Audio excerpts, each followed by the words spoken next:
Les Incoterms ou International Commercial Terms sont des termes standardisés utilisés dans les transactions commerciales internationales pour définir les responsabilités respectives des vendeurs et des acheteurs en matière de livraison des biens. L'objectif principal des Incoterms est d'éviter toute ambiguïté dans les contrats de vente en clarifiant qui est responsable de quoi, et ce, à chaque étape du processus de transport et de livraison des marchandises. Les Incoterms ont été créés en 1936 par la Chambre de commerce internationale pour répondre à la nécessité d'un langage commun dans le commerce international. Depuis leur création, ces termes ont évolué pour s'adapter aux changements dans le commerce mondial, notamment avec l'introduction de nouvelles pratiques, le développement de nouvelles technologies de transport et l'élargissement des marchés. La version la plus récente, les Incoterms 2020, a été mise en place pour réactualiser certaines des règles des versions précédentes, comme celle de 2010. Les Incoterms se divisent en deux catégories principales en fonction du mode de transport choisi. Ceux qui sont adaptés au transport multimodal et ceux qui sont principalement utilisés pour le transport maritime. A. Incoterms applicables à tout type de transport EXW, ex-works, à l'usine. Le vendeur met les marchandises à disposition dans ses locaux ou dans un autre endroit convenu. Le vendeur n'est responsable que de la mise à disposition des marchandises et l'acheteur prend en charge tous les frais de transport, y compris les formalités douanières, FCA, Free Carrier, Franco-transporteur. Le vendeur remet les marchandises à un transporteur désigné par l'acheteur dans un lieu convenu. À partir de ce point, l'acheteur assume tous les risques et les coûts liés au transport des marchandises. CPT, Carriage Paid To, port payé jusqu'à. Le vendeur prend en charge les frais de transport jusqu'au lieu de destination convenu, mais le risque est transféré à l'acheteur dès la remise des marchandises au transporteur, CIP, Carriage and Insurance Paid To, port payé, assurance comprise jusqu'à. Le vendeur est responsable du transport et de l'assurance des marchandises jusqu'au lieu de destination convenu. Toutefois, le risque est transféré à l'acheteur dès que les marchandises sont remises au transporteur. DAP, Delivered at Place, rendu au lieu de destination. Le vendeur assume tous les risques et frais jusqu'à la livraison des marchandises à l'acheteur dans un lieu de destination spécifié.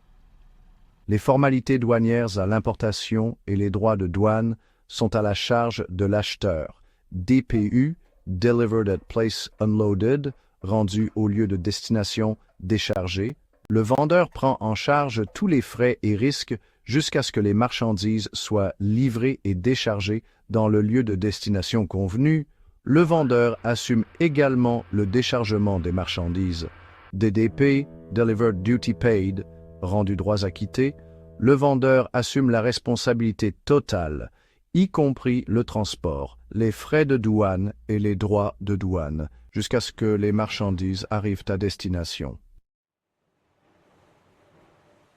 Les Incoterms clarifient les responsabilités des vendeurs et des acheteurs de manière détaillée, ce qui est crucial pour éviter des conflits et malentendus. Vendeur, le vendeur s'engage à livrer les marchandises dans un état conforme à la description contractuelle et il est responsable de toutes les démarches jusqu'à ce que les marchandises soient remises à l'acheteur ou au transporteur selon le terme convenu. Acheteur. L'acheteur est responsable de la réception des marchandises à l'endroit convenu et des démarches administratives nécessaires à l'importation. Les Incoterms jouent un rôle clé dans la logistique internationale en clarifiant les responsabilités et en réduisant les risques de malentendus. Ils permettent aux deux parties de savoir exactement ce qu'elles doivent faire, où et quand, ce qui facilite le processus de gestion de la chaîne d'approvisionnement. Ils aident également à éviter les différends en définissant précisément les attentes et les obligations. Nature des biens. Certains types de produits peuvent nécessiter des Incoterms spécifiques, par exemple, Les marchandises sensibles ou périssables peuvent nécessiter une couverture d'assurance.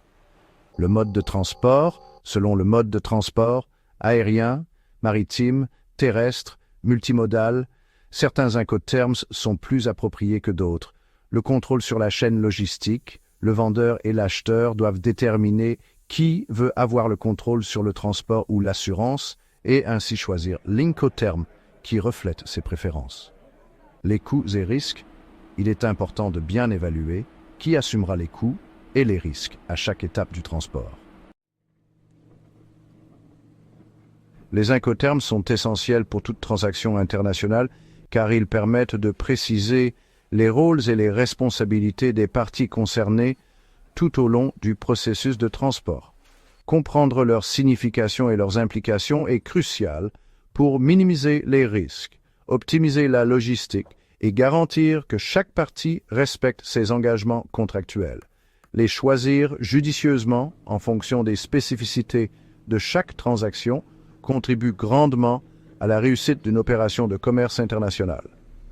Si vous aimez ce contenu, abonnez-vous à ma chaîne pour plus d'autres contenus éducatifs.